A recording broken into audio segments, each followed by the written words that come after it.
Hey YouTube land, Tycanvas there doing another action figure review. Now this is for a few of the last of the first wave figures from the Masters of the Universe Origins line. Most notably Battlecat, He-Man, and Beastman, who is not shown. Beastman, and one figure from Wave 2, which I don't have the box for, everyone's favourite Trollin Sorcerer Orko. So before I proceed, I just need to bring in the boxes for said figures. I'll go over them quickly. They're pretty much the same as all the other figures, so I'm going to move them out of the way for the moment.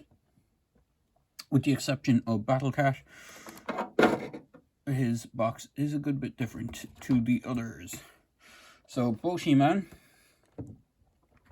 and Beastman come on the standard retro play card back. They both have the thing on the cross-sell on the back with the other figures in the wave and an image of what you can do with the figure. And then at the very top of the boxes you have images of the characters. So you have He-Man behind Castle Grayskull, and it looks like he's about to turn Cringer into Battlecat from the pose he's at. Oh, I knocked over stuff. And then on the other one is Beastman with a whole bunch of critters and beasties and basically being all savage and whatnot. So the other figures in this wave are Skeletor, Evelyn, Teela, Man-at-Arms, and obviously He-Man and Beastman. And then for the box for Battlecat, if I can bring that in, it's a bit big and bulky, and I kind of made my review station a little small by putting Castle Grayskull, the vintage one, behind it. I don't have the new one, so I probably will have to move my camera about. Bear with me momentarily. So here is the box art for Battlecat. So he comes in a box reminiscent of the vintage Mattel one. If I flip around the back of the box, it showcases a really nice artwork with Skeletor versus He-Man and Battlecat with Castle Grayskull, and it looks like, I'm assuming it's not Teela because of the design on the staff. I would imagine it's the Green Goddess or the Sorceress, even though it looks like she has the, if you look close, it looks like she has the headdress that Teela has, which is indicating the Green Goddess. And it has images of what you can do with Battlecat. So you can take the armor off, you can pose them, and then it's pretty much the same thing on all the sides. So moving that out of the way, onto the figures themselves. So I'm going to throw up the drawbridge for Castle Grayskull so I can get the figures to stand a little bit better. Unfortunately, I don't have Orko's packaging, but it is exactly the same as the others.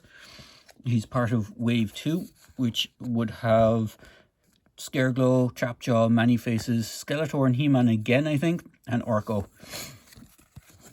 And you get a comic book with that one, which is this comic book, which is basically two Orkos, a good one versus an evil one. It's the basic story, because this is the European version, it doesn't have any speech bubbles, but it's basically Orko gets trapped, Skeletor disguises himself as him, and Many-Faces tricks Orko, or evil Orko, into believing that he's He-Man, and then they defeat Skeletor and so on and so forth. With the other figures, the He-Man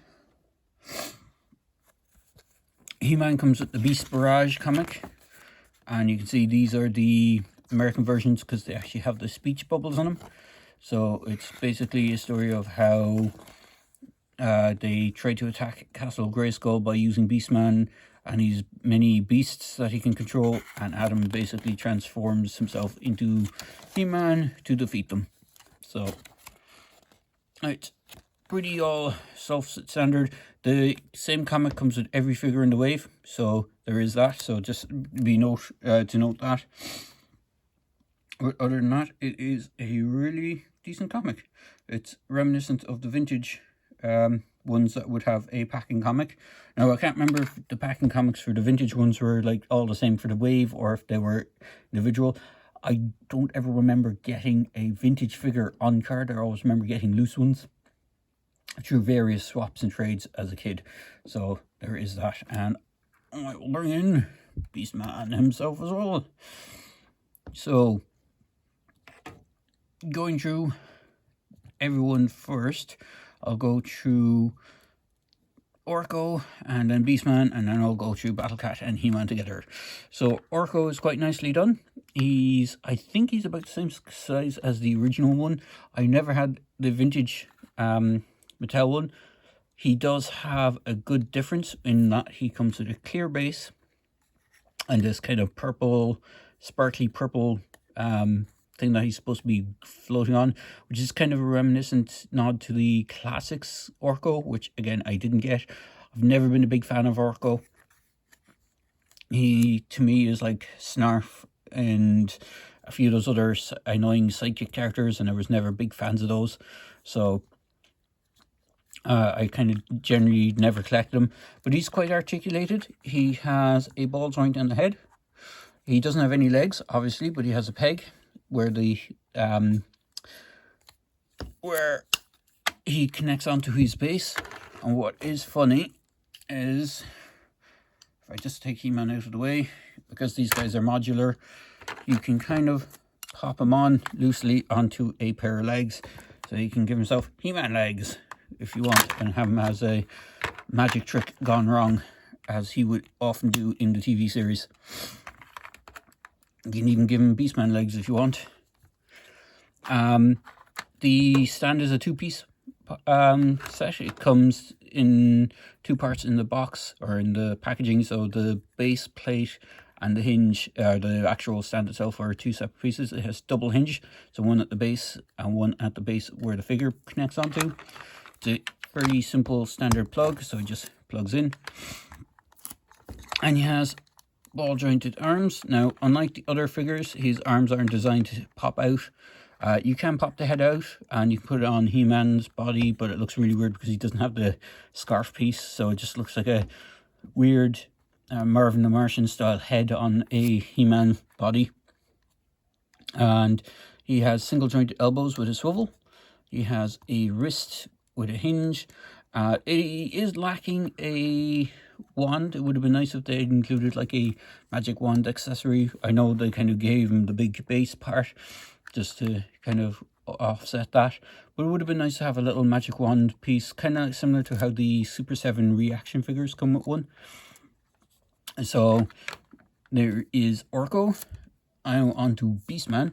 He's one of my favorite henchman characters. He was always kind of one of the main villains that was in Skeletor's henchman crew. Him, Trapjaw, and Whiplash are kind of some of my favorites. Never had the vintage one as a kid. I know from some people saying that this kind of airbrush blue part is a slight bit different to the vintage one. On some figures it's very faint, some figures it's very strong. He does come with his whip accessory, which is a throwback to the original figure. And what's interesting is this is actually an accessory from Mattel's Big Jim line, if I remember correctly. So it was originally for a 12-inch scale figure, which is why the handle is kind of weird. Normally it would have been held here, and this would have been the outer grip, where they kind of reversed it. Still has like a almost shoelace style whip to it. And what's also interesting is another figure that we'll be reviewing was originally started out as a Big Jim creature as well, which is the battlecat. Now, unfortunately, again, don't have the original battlecat. I did have one, and a friend of mine was talking about it so much, about how he used to have one and his nostalgia for it. Before this Origins line came out about 3 years ago, I just gave him the one that I had. I actually nearly got every single original vintage Masters vehicle and creature, with the exceptions of the Bio Bionotrops and the Tyrannosaurus. I do have the Turbodactyl from that line, the Preternia dinosaurs, which are pretty sweet. Unfortunately, I don't have him to hand to show him with Beastman, but he does look cool. Another thing with Beastman is these shoulder pads are separate in the packaging, so you have to plug them on. Now, you can put them with the clasp at the front or at the back. I prefer to do it at the back, but it's personal preference. And as I said, this guy has the ball joint in the head. They all have the same articulation bar Orko, so both He-Man and Beastman have the same similar articulation. So you have ball joint in the shoulder, single swivel elbow with a joint, swivel wrist with a hinge joint. He has these big goofy hand that is outstretched, which is kind of interesting. It's kind of very similar to the one that came with Man-at-Arms, and these guys are modular, so you can pop off the arms at the shoulder, the figure at the waist, and the legs can be popped off at the ankle, or not at the ankle, but at the boot cut. So if you wanted to give someone, if you want to give Beastman proper boots, you can give him proper boots, but then you'd be left with kind of half furry feet. It's interesting to note that he doesn't actually have feet in the sense of like toes, similar to how Skeletor looks, but he has kind of what looks like almost flat shoes on. But I think that's how the original figure was, and then I think they changed it later on. I know the Power Lords version of him will have beast feet, so there is that. He's quite nicely articulated, and he holds his whip quite nicely. Plus, as an added bonus, I just move things out of the way again. Bear with me. If you happen to have the Primal Age, is that the right line? The DC Funko kind of He-Man style figures, you can get him to sit quite nicely in this creature that is designed for Joker, but he does look like he will control it quite nicely. The only thing is you have like a Joker style saddle on him. You can take the saddle off the creature if you want, so you can have him probably just riding it without it. It's a bit of a loose fit, but if I just angle down my camera, probably can't really see too well, but if I just bring back a touch, he does fit on it quite nicely, so it looks like he's controlling the beast. So, or you can just have him standing beside it and having him use it as a living weapon to attack He-Man, which is quite cool.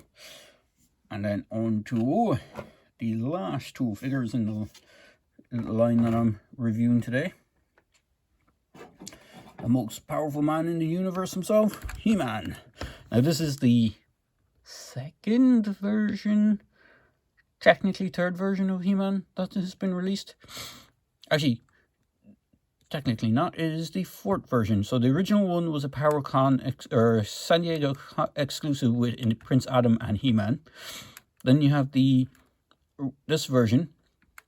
There is now the Battle Armor He-Man, which I haven't got yet, which has the old rotating spinning gimmick for his armor.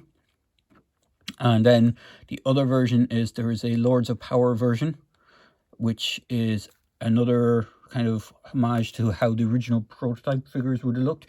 So he has different head sculpt, and I think he has different chest armor, if I'm not mistaken. So there's a few versions of He-Man out there, and you can't do a comparison with He-Man without doing a comparison of Prince Adam, which is his alter ego. And it is a bit of a letdown that they have the identical head sculpts, so it looks a bit weird that they look identical. It's almost as if you wouldn't think that this guy is this guy with just less clothes on and a fuzzy loincloth and an axe and a shield. They both have power swords. He doesn't have a storage for it. He comes exclusive with the Sky Sled, which is the front half of the battle ram. He-Man does have his power sword, and just like Skeletor, which I have Skeletor's one here, it is only a half sword. It would have been nice if they included both a half and full version of the swords, but you can pop the two bits together and you can have a full sword. It even has the grip piece. The one that comes with Adam is an actual full sword, but it's in bright pink. It is the same design as far as I can tell. Well, it is pretty much the same design. You see the center area is actually longer on this than on the one that comes with He-Man. Again, same articulation. So you have all the same joints that Beastman had is on He-Man. His knees bend. He has a swivel at the knee, swivel at the boot and ankles. And just be careful with the knees. Sometimes they can be a bit tight. He does have leg joints. They are designed so that they can mimic their original kind of squat pose figures, the 5.5 inch, but when you have the legs outstretched, they're actually properly in the kind of almost 6-inch scale. And then for the last one is Battlecat. So Battlecat is pretty much how he looks with his armored up mode. You can, if I take this off properly, remove the armor. So I'm not going to take off the chest armor or the back armor, but you can remove the armor on Battlecat. He has an articulating jaw. He has a head that can move up and down. He has a rotation at the base of the head. He has forward and back on the legs on both sides, and he has a single joint on each leg for a elbow and a swivel on those as well. He also has a tail articulation, so he can move he has a hinge on the tail and can rotate it side to side. So you can almost mimic the original Battlecat pose, where it's kind of, you know, down on one side and kind of leaning forward. But because he doesn't have the ankle joints on the feet, you don't get that exact same pose. Other than that, you can see his head has paint apps. Now, the one thing I am a little bit disappointed on with this figure is the paint apps for the eyes. I'm not sure if you can see it there. He actually doesn't have any paint apps on the eyes. He has kind of a gloss where the eye or the pupil is, and then he has a black dot for the actual pupil itself. So, but if you have the actual Battlecat helmet on, you see the eyes have a yellow with kind of almost dragon style look to it. So there's that. He looks better with the helmet on. Again, unfortunately, I don't have the original one to showcase him with, but as far as I'm aware, he's a good bit taller than the original one. In fact, if I just bring in my tape measure, you can see he's about nearly 6¼ inches tall with the height, and with the piece on the back, he's near the 7 inches tall. And He-Man can fit it onto him quite nicely by just slotting him onto the saddle. So he does fit quite nicely. The other thing about He-Man is he does have a holster for the power sword. Again, it is a shame that you don't get a full version as well as the half version. And if you don't want the power sword in his hand, you can slide the battle axe in there, and you can give him the power sword to wield and call upon the powers of Grayskull.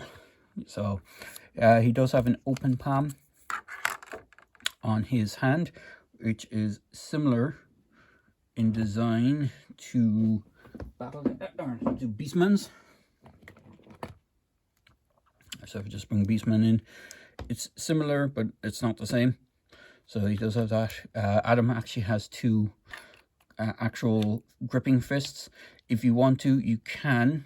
Another point where you can swap these figures around is you can actually pop the hands out at the wrist, and you can swap the hands between figures as well. So if you want to give Adam the kind of outstretched hand and give He-Man both gripping hands, you can do so. So you can grip onto the shield a little better, but it actually tends to do quite nicely with the open fist. I have had trouble on some of the other figures that reuse this shield to get the gripping hand around this and plugged in at the same time, so there is that. And just for one last thing, because I have it handy, and I'll bring it in and I'll move the camera. The Sky Sled that comes with the Prince Adam, you can fit, just take the weapons out of He-Man's hands and just give him the power sword. You can fit him onto it. There is peg holes for the feet, but I won't push him into it at the moment. I'll just set him quite nicely on it and then bring my camera up so you can see him sitting on the Sky Sled. So he does fit quite nicely, and if you have some of the other vintage vehicles, which I'm trying to see if I have some handy, I have a laser bolt handy which will do for this purposes. So if you have vintage Masters of the Universe vehicles, this laser bolt here, he will just maneuver the legs properly. He will fit on that quite nicely, and you can have vintage vehicles with him. As you can see, the vintage Castle Grayskull does work quite well with him as well. So there you go, guys. I hope you enjoyed this review of some of the figures from the Masters Universe Origins lines. I hope I didn't waffle on too much, and these should be available from most retailers, e-tailers I should say, like Amazon, Big Bad Toy Store. They were Walmart exclusive for 2020. They should be available at most places now, but just keep an eye out for what they have. I know distribution varies from place to place, so and they should be available in multiple countries as well at the time of this recording as well. So there you go, guys. Hope you enjoyed this video review, and as I say in my videos, please feel free to like, comment and subscribe to my channel. Cheers, guys.